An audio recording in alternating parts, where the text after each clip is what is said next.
With the honors program, you are exposed to so many amazing opportunities that you might miss out on if you weren't a part of it. A lot of the honors classes are taught in smaller sections, so instead of having a class with, for instance, my honors accounting, well, instead of a class of 100 was a class of 20.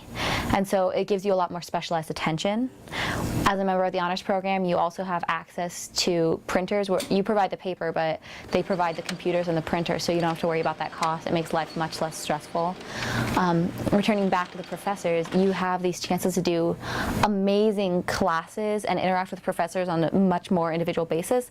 That opens up opportunities for research, opportunities for grad school, just conversations that you might not have otherwise. In my honors classes that I have, it's amazing the different viewpoints of people from all around the country and the world. Like I have a communications class based on globalization, and everyone in there is so smart and so ready to speak opinions, and they're from all over, all walks of life, every opinion you could imagine, they're all there, and it's really cool to see that the honors program is so inclusive to everybody, especially in a class like that where you can really see it.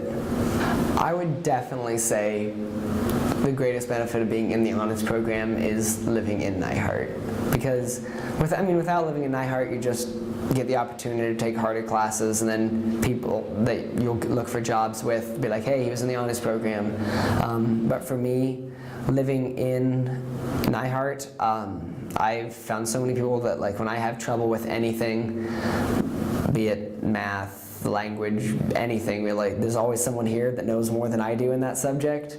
And so it's really nice to be able to, like, hey, I don't understand this, can you help me?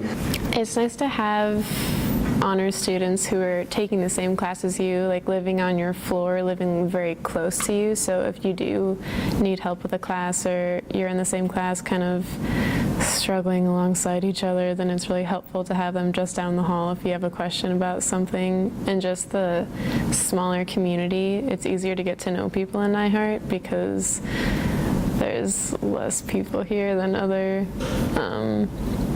residence halls. Nyhart was built in about 1939, and it's one of our older buildings on campus, and we haven't really changed a lot. It's been constantly lived in, so it definitely has a, I would say, homey feel, a little bit of quaint charm to it that you don't necessarily see in newer buildings. There are some quirks in the building that are very much unique to Nyhart. Nyhart has 4 different wings.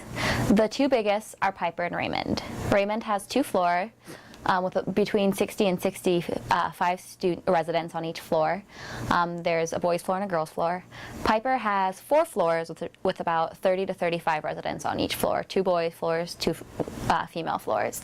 Then there is also Hepner and Love. The jokes within Nyhart are that we have kind of a Harry Potter feel to our building because we happen to have 4 wings. We happen to bond a lot within our own wings. I love Raymond too. It's really nice because even though we're one of the bigger floors in Nyhart, we're all really close with each other and we all get along really well. Like when I first came here, I knew absolutely nobody. Like one friend from my class came, and then I had a friend who was here another year, and so I knew nobody, and I was really worried about making friends. But my RAs were a huge help in getting everyone on the floor together and to hang out and become friends. And I've met some of the best friends I've ever had on Raymond too. Nyhart's cool. That's about it.